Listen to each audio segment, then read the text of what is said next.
Hi friends, welcome to my YouTube channel. ఈ వీడియోలో మనం ఇండియన్ పాలిటిక్స్ సంబంధించి చాలా ముఖ్యమైన ఎంసీక్యూ బిట్స్ చూద్దాం.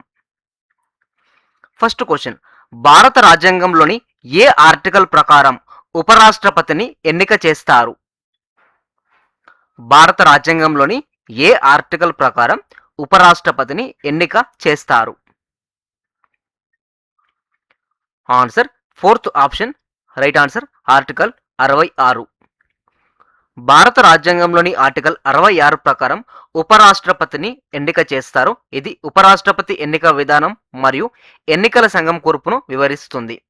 ఉపరాష్ట్రపతిని ప్రజలు నేరుగా ఎన్నుకోరు, పార్లమెంట్ ఉభయ సభల సభ్యులతో కూడిన ఎలక్టోరల్ కాలేజ్ ద్వారా ఎన్నుకుంటారు. రాష్ట్రపతి ఎన్నికతో పోల్చితే ముఖ్యమైన తేడా చూసుకుంటే, రాష్ట్రపతి ఎన్నిక ఎలక్టెడ్ ఎంపీస్ మరియు ఎమ్మెల్యేస్ కలిపి ఎన్నుకుంటారు. ఉపరాష్ట్రపతి ఎన్నిక అనేది పార్లమెంట్ ఉభయ సభల సభ్యులు, ఇందులో ఎన్నికైన మరియు నామినేటెడ్ సభ్యులు ఇద్దరు పాల్గొంటారు. ఆర్టికల్ 61 ప్రకారం రాష్ట్రపతి అభిశంసన చాలా ముఖ్యమైనది, గుర్తుపెట్టుకోండి. ఆర్టికల్ 62 రాష్ట్రపతి పదవికి ఎన్నిక జరిగే సమయం. ఆర్టికల్ 63 ఉపరాష్ట్రపతి పదవి. ఆర్టికల్ 66 ఉపరాష్ట్రపతి ఎన్నికకు సంబంధించిన ముఖ్యమైన ఆర్టికల్స్. ముఖ్యమైన అంశాలు చూద్దాం. ఆర్టికల్ 66 నిబంధనలు చూసుకుంటే, ఉపరాష్ట్రపతిని పార్లమెంట్ 2 సభల సభ్యులు ఎన్నిక చేస్తారు. ఎన్నికైన మరియు నామినేటెడ్ సభ్యులు ఇద్దరు ఓటు వేయవచ్చు. రాష్ట్ర శాసనసభ్యులు ఓటు వేయలేరు. ఎన్నిక సుప్రీంకోర్టు పర్యవేక్షణలో జరుగుతుంది. ఉపరాష్ట్రపతి అర్హతలు చూద్దాం. ఉపరాష్ట్రపతి భారత పౌరుడై ఉండాలి. కనీస వయసు 35 సంవత్సరాలు ఉండాలి. పార్లమెంట్ లేదా రాష్ట్ర శాసనసభ సభ్యుడు కాకూడదు. లాభదాయకమైన ప్రభుత్వ ఉద్యోగం కలిగి ఉండకూడదు. ఉపరాష్ట్రపతి యొక్క విధులు చూద్దాం. ఉపరాష్ట్రపతి విధులు: రాజ్యసభకు అధ్యక్షుడిగా వ్యవహరించడం, రాష్ట్రపతి స్థానం ఖాళీ అయినప్పుడు రాష్ట్రపతిగా వ్యవహరించడం, రాష్ట్రపతి అనారోగ్యం లేదా విదేశీ పర్యటన సమయంలో రాష్ట్రపతి విధులను నిర్వహించడం ఉపరాష్ట్రపతి యొక్క విధులు. నెక్స్ట్ క్వశ్చన్, భారత రాజ్యాంగంలోని ఏ ఆర్టికల్ ప్రకారం ప్రధానమంత్రిని నియమిస్తారు? ఫ్రెండ్స్, మా ఛానల్ని కొత్తగా చూసిన వారంటే ప్లీజ్ సబ్స్క్రైబ్ మా యూట్యూబ్ ఛానల్. అలాగే ఈ వీడియోని లైక్ మరియు మీ ఫ్రెండ్స్కి షేర్ చేయండి. భారత రాజ్యాంగంలోని ఏ ఆర్టికల్ ప్రకారం ప్రధానమంత్రిని నియమిస్తారు? Answer article 75. భారత రాజ్యాంగంలోని ఆర్టికల్ 75 ప్రకారం ప్రధానమంత్రిని నియమిస్తారు. ఇది కేంద్ర మంత్రుల నియామకం, తొలగింపు మరియు బాధ్యతలను వివరిస్తుంది. ప్రధానమంత్రి మరియు మంత్రుల నియామకం ఆర్టికల్ 75 గురించి చూసుకుంటే, నియామకం రాష్ట్రపతి చేత జరుగుతుంది. ప్రధానమంత్రి రాష్ట్రపతి నేరుగా నియమిస్తారు. ప్రధానమంత్రిని రాష్ట్రపతి నేరుగా నియమిస్తారు. ఇతర మంత్రులను ప్రధానమంత్రి సలహా మేరకు రాష్ట్రపతి నియమిస్తారు. బాధ్యత: లోక్సభకు సమిష్టి బాధ్యత వహిస్తారు ప్రధానమంత్రి. ముఖ్యమైన అంశాలు చూసుకుందాం. ఆర్టికల్ 75 నిబంధనలు: ప్రధానమంత్రిని రాష్ట్రపతి నేరుగా నియమిస్తారు. ఇతర మంత్రులను ప్రధానమంత్రి సలహా మేరకు రాష్ట్రపతి నియమిస్తారు. మంత్రులు లోక్సభకు సమిష్టి బాధ్యత వహిస్తారు. మంత్రుల పదవీ కాలం రాష్ట్రపతి ఇష్టం మేరకు ఉంటుంది. రెండవది, ప్రధానమంత్రి నియామకం విధానం చూద్దాం. లోక్సభ ఎన్నికల తర్వాత రాష్ట్రపతి ప్రధానమంత్రిని నియమిస్తారు. సాధారణంగా మెజార్టీ పార్టీ లేదా కూటమి నాయకుడిని ప్రధానమంత్రిగా నియమిస్తారు. ఏ పార్టీకి స్పష్టమైన మెజార్టీ లేకపోతే రాష్ట్రపతి తన వివేదికాధికారం ఉపయోగిస్తారు. ప్రధానమంత్రి లోక్సభలో మెజార్టీని నిరూపించుకోవాలి. ప్రధానమంత్రి యొక్క అర్హతలు చూద్దాం. భారత పౌరుడై ఉండాలి. కనీస వయసు 25 సంవత్సరాలు. లోక్సభ సభ్యుడైతే పార్లమెంట్ సభ్యుడు కావచ్చు లేదా కాకపోవచ్చు. లాభదాయకమైన ప్రభుత్వ ఉద్యోగం కలిగి ఉండకూడదు. నెక్స్ట్ క్వశ్చన్, భారత రాజ్యాంగంలోని ఏ ఆర్టికల్ ప్రకారం అటార్నీ జనరల్ భారత అటార్నీ జనరల్ని నియమిస్తారు?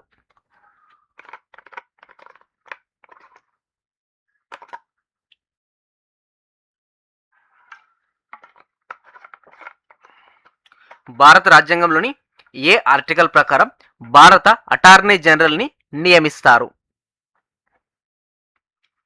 Answer first option right answer article 76. భారత రాజ్యాంగంలోని ఆర్టికల్ 76 ప్రకారం భారత అటార్నీ జనరల్ని నియమిస్తారు. ఇది భారతదేశంలో అత్యున్నత న్యాయ అధికారి మరియు కేంద్ర ప్రభుత్వ ప్రధాన న్యాయ సలహాదారు. భారత అటార్నీ జనరల్ ఆర్టికల్ 76 గురించి చూస్తే ఎవరి చేత నియామకం జరుగుతుంది అంటే రాష్ట్రపతి చేత నియామకం చేయబడుతుంది. అటార్నీ జనరల్ యొక్క అర్హతలు చూసుకుంటే సుప్రీంకోర్టు న్యాయమూర్తి అర్హతలు కలిగి ఉండాలి. వీరి యొక్క పదవీ కాలం రాష్ట్రపతి ఇష్టం మేరకు ఉంటుంది. నిర్దిష్ట కాలం అంటూ ఏది ఉండదు. వీరి యొక్క విధులు కేంద్ర ప్రభుత్వానికి న్యాయ సలహాలు ఇవ్వడం అటార్నీ జనరల్, భారత అటార్నీ జనరల్ యొక్క విధులు. ముఖ్యమైన అంశాలు చూద్దాం. ఆర్టికల్ 76 నిబంధనలు చూసుకుంటే రాష్ట్రపతి అటార్నీ జనరల్ను నియమిస్తారు. అటార్నీ జనరల్ సుప్రీంకోర్టు న్యాయమూర్తి అర్హతలు కలిగి ఉండాలి. అటార్నీ జనరల్ యొక్క పదవీ కాలం నిర్దిష్టం కాదు, రాష్ట్రపతి ఇష్టం మేరకు ఉంటుంది. జీతం మరియు జీతభత్యాలు రాష్ట్రపతి నిర్ణయిస్తారు. అటార్నీ జనరల్ యొక్క అర్హతలు భారత పౌరుడే ఉండాలి. సుప్రీంకోర్టు న్యాయమూర్తి అర్హతలు కలిగి ఉండాలి.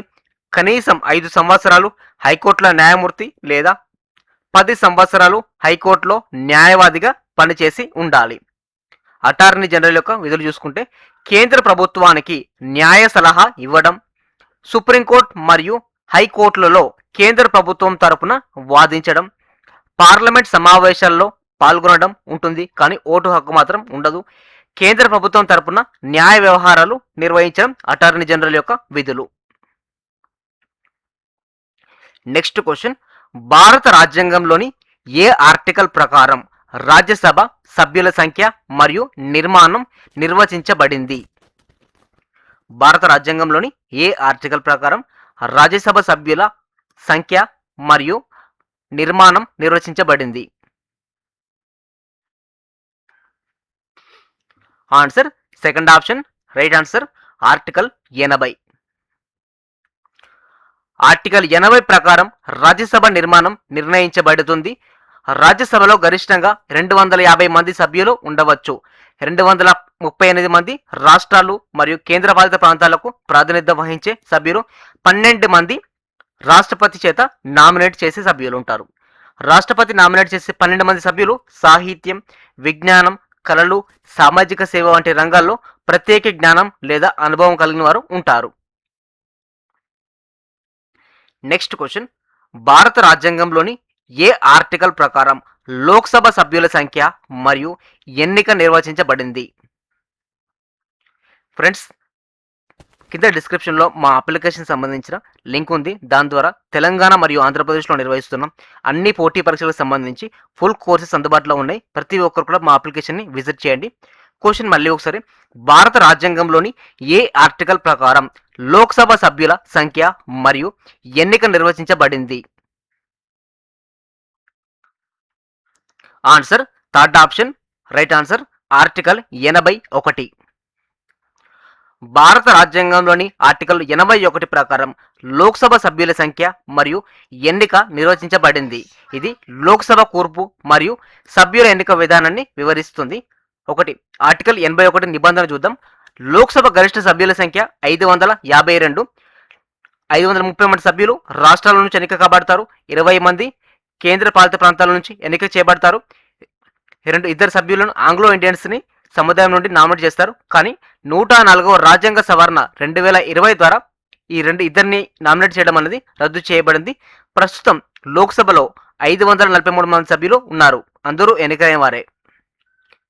లోక్సభ సభ్యులకు ఎన్నిక విధానం చూద్దాం. రాష్ట్రాల నుండి సభ్యులు అంటే ప్రజల చేత నేరుగా ఎన్నిక చేయబడినవారు. కేంద్రపాలిత ప్రాంతాల నుండి సభ్యులు పార్లమెంట్ చట్టం ప్రకారం ఎన్నిక చేయబడతారు. ఎన్నిక పద్ధతి ఫస్ట్ పాస్ట్ ది పాస్ట్ ద్వారా చేస్తారు. ఓటు హక్కు కనీసం 18 సంవత్సరాలు పైబడిన వారు అన్ని పౌరులు ఉండాలి. అందరూ పౌరులే ఉండాలి. లోక్సభ సభ్యుల ప్రత్యేకతలు: ఇది తాత్కాలిక సభ, రద్దు చేయవచ్చు. పదవీ కాలం 5 సంవత్సరాలు ఉంటుంది. స్పీకర్ లోక్సభకు అధ్యక్షత వహిస్తారు. మనీ బిల్లులు కేవలం లోక్సభలో మాత్రమే ప్రవేశపెట్టబడతారు. నెక్స్ట్ క్వశ్చన్, భారత రాజ్యాంగంలోని ఏ ఆర్టికల్ ప్రకారం లోక్సభ నియోజకవర్గాల పునర్వ్యవస్థీకరణ చేయబడుతుంది?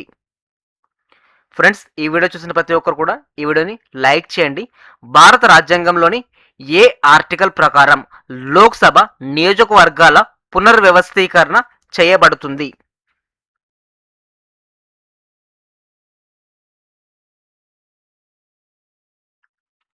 Answer second option right answer, article 82.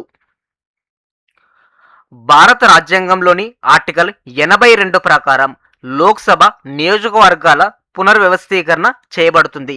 ఇది ప్రతి జనాభా లెక్కల తర్వాత లోక్సభ నియోజకవర్గాల పునర్వ్యవస్థీకరణకు సంబంధించిన నిబంధనలను వివరిస్తుంది. లోక్సభ నియోజకవర్గాల పునర్వ్యవస్థీకరణ ఆర్టికల్ 82 ప్రకారం పునర్వ్యవస్థీకరణ అనేది ప్రతి జనాభా లెక్కల తర్వాత చేయబడుతుంది. చట్టం పార్లమెంట్ చట్టం ద్వారా చేయబడుతుంది.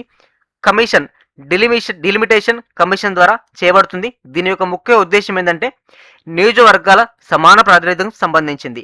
డిలిమిటేషన్ అంటే ఒక రాష్ట్రం లేదా ప్రాంతంలోని లోక్సభ సభ్యుల నియోజకవర్గాల సరిహద్దులను నిర్ణయించడం లేదా పునర్విభజించడం.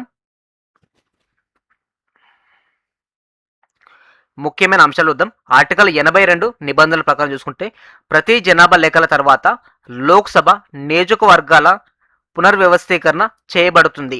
పార్లమెంట్ చట్టం ద్వారా డిలిమిటేషన్ కమిషన్ ఏర్పాటు చేయబడుతుంది. డిలిమిటేషన్ కమిషన్ నియోజకవర్గాల సరిహద్దులను నిర్ణయిస్తుంది. జనాభా ఆధారంగా నియోజకవర్గాల సంఖ్య మరియు సరిహద్దులు మార్చబడతాయి. డిలిమిటేషన్ కమిషన్ గురించి చూసుకుంటే సుప్రీంకోర్టు న్యాయమూర్తి నేతృత్వంలో ఉంటుంది. ఎన్నిక సంఘం ప్రతినిధులు సభ్యులుగా ఉంటారు. రాష్ట్ర శాసనసభల సభ్యులుగా ఉంటారు. కమిషన్ సిఫారసులు రాష్ట్రపతి ఆమోదం తర్వాత అమల్లోకి వస్తాయి. నెక్స్ట్ క్వశ్చన్, భారత రాజ్యాంగంలోని ఏ ఆర్టికల్ ప్రకారం పార్లమెంట్ సభల పదవీకాలం నిర్వహించబడుతుంది? భారత రాజ్యాంగంలోని ఏ ఆర్టికల్ ప్రకారం పార్లమెంట్ సభల పదవీకాలం నిర్వహించబడుతుంది?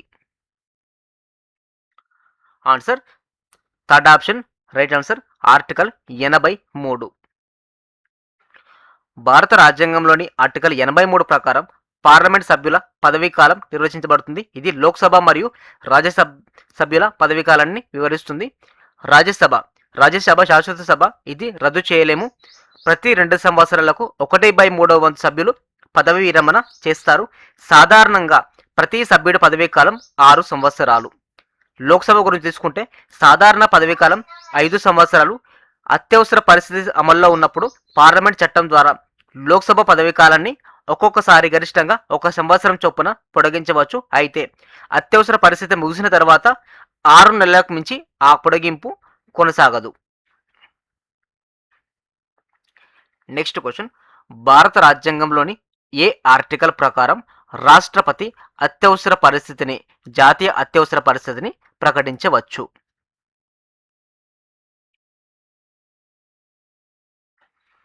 First option right answer, article 352.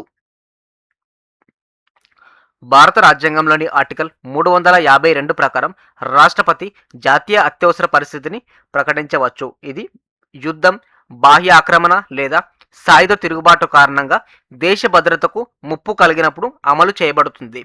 జాతీయ అత్యవసర పరిస్థితి ఆర్టికల్ 352 ప్రకారం ఇది ఏ కారణంగా వస్తుంది అంటే యుద్ధం, బాహ్య ఆక్రమణ మరియు సాయుధ తిరుగుబాటు సమయంలో ప్రకటించబడడం జరుగుతుంది. ఎవరి చేత ప్రకటిస్తారు అంటే రాష్ట్రపతి చేత ప్రకటించడం జరుగుతుంది. ఎవరి ఆమోదం అవసరం? పార్లమెంట్ 2 సభల యొక్క ఆమోదం అవసరం ఉంటుంది 1 నెల రోజుల లోపులో. దీని కాలం వచ్చేసి 6 నెలలు ఉంటుంది. పార్లమెంట్ ఆమోదంతో పొడిగించవచ్చు. ముఖ్యమైన అంశాలు చూద్దాం.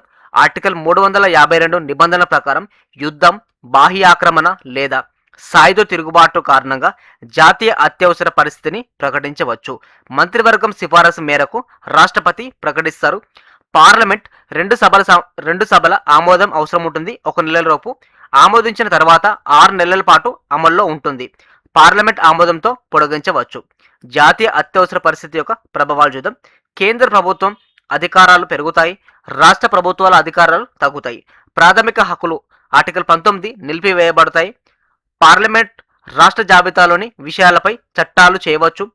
చరిత్రలో జాతీయ అత్యవసర పరిస్థితులు చూసుకుంటే 1962 సంవత్సరంలో చైనా యుద్ధం నెహ్రూ కాలంలో జరిగింది. 1971 సంవత్సరంలో పాకిస్తాన్తో యుద్ధం సమయంలో ఇందిరాగాంధీ కాలం. 1975 అంతర్గత అశాంతి ఇందిరాగాంధీ కాలంలో ఈ 3 సార్లు జాతీయ అత్యవసర పరిస్థితిని ప్రకటించడం జరిగింది.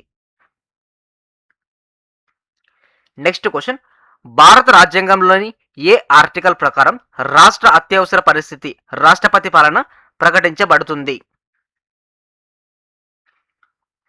భారత రాజ్యాంగంలోని ఏ ఆర్టికల్ ప్రకారం రాష్ట్ర అత్యవసర పరిస్థితి రాష్ట్రపతి పాలన అనేది ప్రకటించబడుతుంది?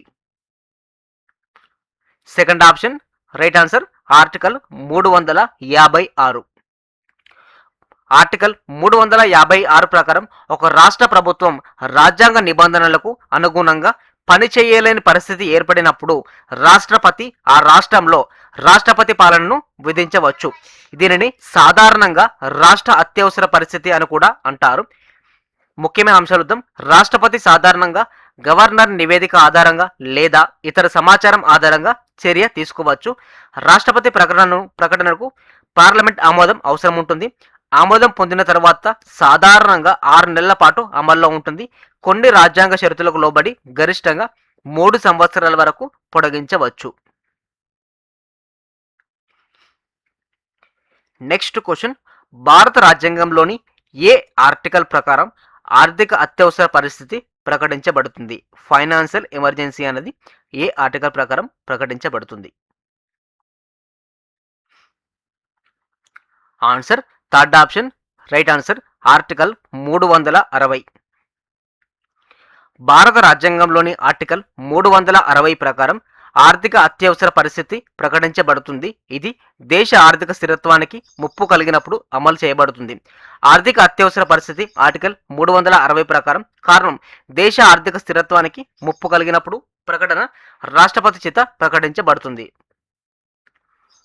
ముఖ్యమైన అంశాలు తీసుకుంటే ఆర్టికల్ 360 నిబంధనలను చూద్దాం.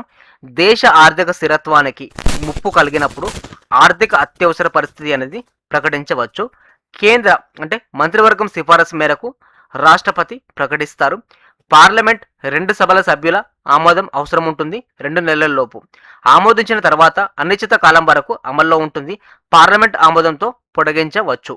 ఆర్థిక అత్యవసర పరిస్థితి యొక్క ప్రభావాలు చూసుకుంటే కేంద్ర ప్రభుత్వం రాష్ట్రాల ఆర్థిక వ్యవహారాలను నియంత్రించవచ్చు. రాష్ట్రాల బడ్జెట్పై కేంద్ర ప్రభుత్వం నియంత్రణ వహిస్తుంది. ప్రభుత్వ ఉద్యోగుల జీతాలు తగ్గించవచ్చు.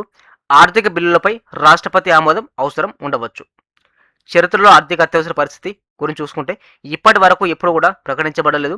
1991 ఆర్థిక సంక్షేమ సమయంలో కూడా ప్రకటించలేదు. అలాగే 2020 సంవత్సరంలో వచ్చిన కరోనా మహమ్మారి సమయంలో కూడా ఆర్థిక అత్యవసర పరిస్థితి అనేది ప్రకటించలేదు. ఫ్రెండ్స్, ఈ వీడియో కనుక మీకు నచ్చినట్లయితే ఈ వీడియోని లైక్ చేయండి, మీ ఫ్రెండ్స్కు షేర్ చేయండి. మరిన్ని ఇలాంటి వీడియోస్ పొందడం కోసం మా ఛానల్ని సబ్స్క్రైబ్ చేయండి. Thanks for watching this video.